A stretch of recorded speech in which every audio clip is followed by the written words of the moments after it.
Hello, this is a sideshow, and I'm Theodore Parker. This is Monday, September 13th, 2021.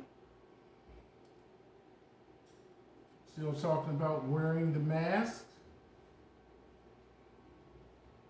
especially in large groups wanting to be vaccinated if you're going to be out doing things. President Biden has stated that 140 million vaccines have gone out to 90 foreign countries. That's the effort put forward by the United States. Presently this morning, the state of Louisiana has declared an emergency statewide. We have another tropical storm bearing in from the Gulf Coast, which probably will affect Texas and some of those southeastern states or southern states coming around the Gulf of Mexico, Gulf area. And we're just climbing out of some other tropical storms. So that's kind of like where it is right here in the States. In Nigeria, the army cracks down and rescues children that have been kidnapped. The UN is trying to raise €500 million to help benefit another country. And not to be dismissed, but on a different level, rapper LL Cool J has sponsored, spearheaded, and otherwise supervised efforts in Haiti, putting on a show or something of that nature. We're already aware that when the earthquake occurred there and then the volcano eruption, that there were efforts made to rescue children and other people off the island. So LL Cool J has some efforts spearheaded toward that. Yesterday, on the VMAs, Video Music Awards, there was mentioned by Wycliffe about rescue efforts in Haiti. Since I'm doing a series, Social Justice, I wanted to do something a little bit different about that. And it is centered in Africa, and it's the country of Ethiopia. So this is an article that I saw, so I'm going to share it with you. The country where a year lasts 13 months. Here in Ethiopia, not here in Ethiopia, but in Ethiopia, the Ethiopian calendar is also 7 years and 8 months behind the Western calendar, making Saturday the start of 2014, Saturday past. This is because it calculates the birth year of Jesus Christ differently. When the Catholic Church amended its calculation in 500 AD, the Ethiopian Orthodox Church did not. So the new year falls on 11 September in the Western calendar, or 12 September in leap years at the start of spring.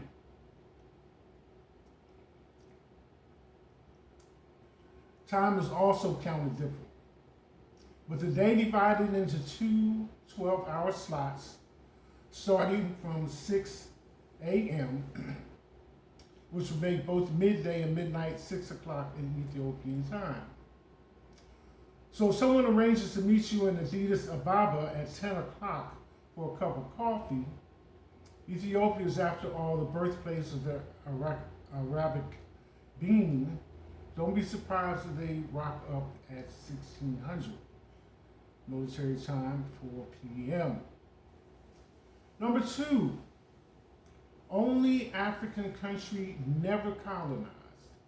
And this was really, to me, the high point of this particular article, that this country has never been colonized. And this is at a time when Africa was being sliced up by most European countries. Italy tried to invade Ethiopia, or Abyssinia, as it was also known, in 1895, when European powers were carving up the African continent between themselves, but it went on to suffer a humiliating defeat. Italy had managed to colonize neighboring Interior after an Italian shipping company bought the Red Sea port of Sab. Confusion following the death in 1889 of Ethiopian Emperor Johannes IV then allowed Italy to occupy the highlands along the coast. But a few years later, when Italy tried to push further into Ethiopia, it was defeated at the Battle of Adwa. 4 brigades of Italian troops were overcome in a matter of hours on 1 March 1896 by Ethiopians serving under Emperor Menelik II. Italy was forced to sign a treaty recognizing Ethiopia's independence, though decades later, fascist leader Benito Mussolini violated it, occupying the country for 5 years. One of Menelik's successors, and here's a name you may be familiar with, Emperor Haile Sallisie, capitalized on this Italian victory by pushing for the creation of the Organization of African Unity, now the African Union, which has its headquarters in Ethiopia's capital, Addis Ababa. Our liberty is meaningless unless all Africans are free, Sallisie said at the OAU's launch in 1963, a time when much of the continent was still ruled by European powers. Number 3, one other point. He invited those leading the fight against colonialism for training, including South Africa's Nelson Mandela, who was granted an Ethiopian passport, which allowed him to travel around Africa in 1962. Mandela later wrote about the special place Ethiopia held for him ahead of the trip. I felt I would be visiting my own genesis, unearthing the roots of what made me an African. Now, in more modern times, point number 3, Rastafarians worship Emperor Haile Selassie. This stems from a quote in 1920 from influential Jamaican black rights leader Marcus Garvey, a name we should be familiar with, who was behind the Back to Africa movement. Look to Africa, when a black king should be crowned, for the day of deliverance is at hand. A decade later, when 38-year-old Rastafari, or Chief Safari, was crowned Ethiopia's Haile Selassie I, many in Jamaica saw this as a prophecy coming true, and the Rastafari movement was born. Reggae legend Bob Marley was instrumental in spreading the Rasta message, and the lyrics to his song, War, quote the Emperor's address to the UN General Assembly in 1963, calling for world peace. Until the philosophy which holds one race superior and another inferior is finally and permanently discredited and abandoned, until that day, the African continent will not know peace. The title track of Marley's Exodus, named by Time magazine as the album of the 20th century, reflects the Rastafari desire to return to Africa, which millions of people were forced to leave during the transatlantic slave trade.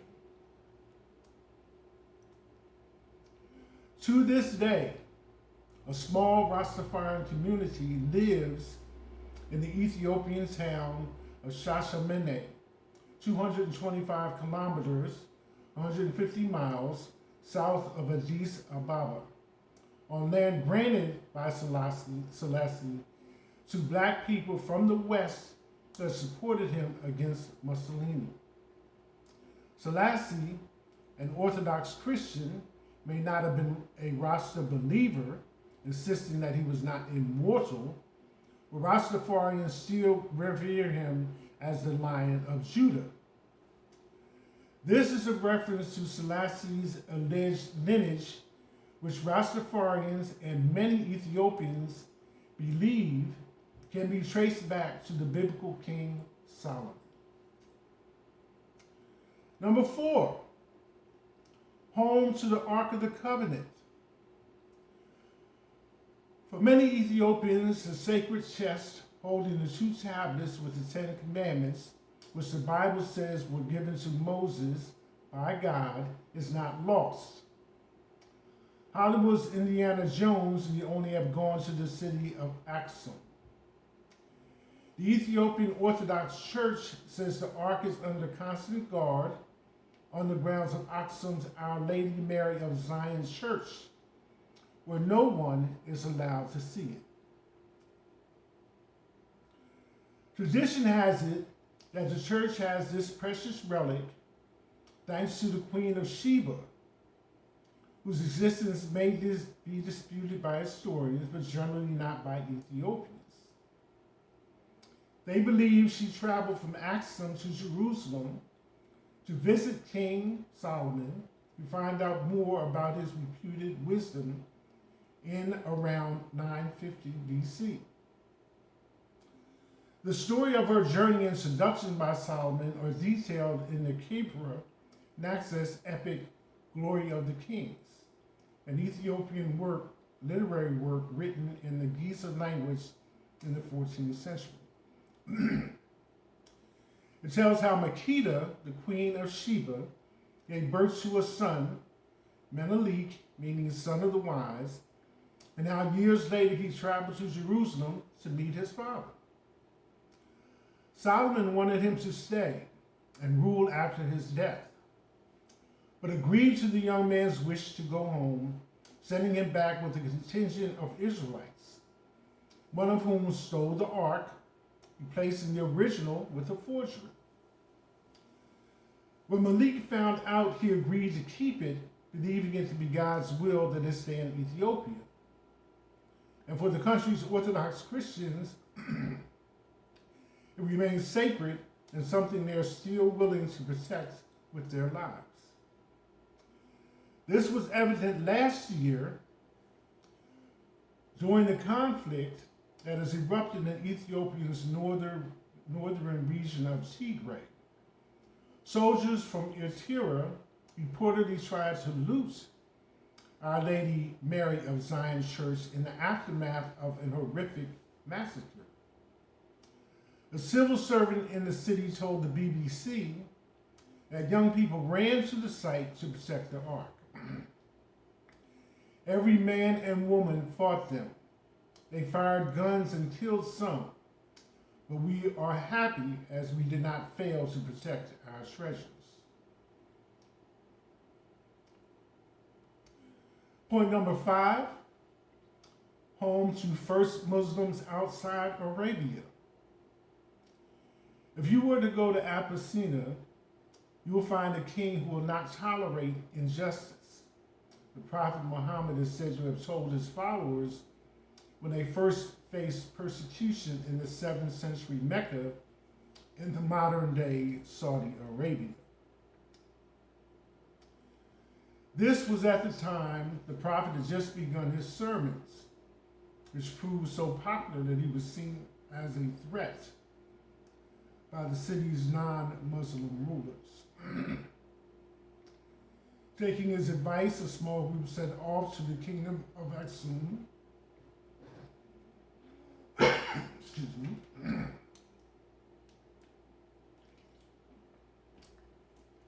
which then covered much of the present-day Ethiopia and Eritrea, where they were indeed welcomed and allowed to practice their religion by the Christian monarch Arma, whose royal title in Greece was Negus or Negisi in Arabic. The village of Negus in what is now Tigray is where these migrants are thought to have settled and built what is considered by some to be the oldest mosque in Africa. Last year, the Al-Negisi Mosque was shelled during the fighting in Tigray. So that's something I thought was worth passing on about Ethiopia. And I would say not necessarily to be taken lightly, but if you have a place in history as never having been colonized, I definitely want to shake your hand. So let that sink in. Think about Ethiopia, think about Africa.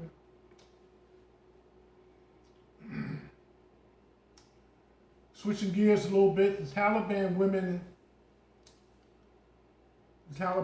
banned women from studying with men, but they did not deny their education or their right to an education.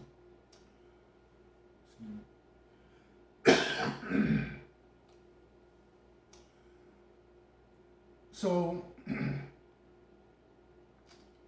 one other thing I wanted to pass on is probably once I say that's it, then probably some other points will jump in my head, but not like this. This weekend, America, the whole country, on Saturday, spent the whole day involved in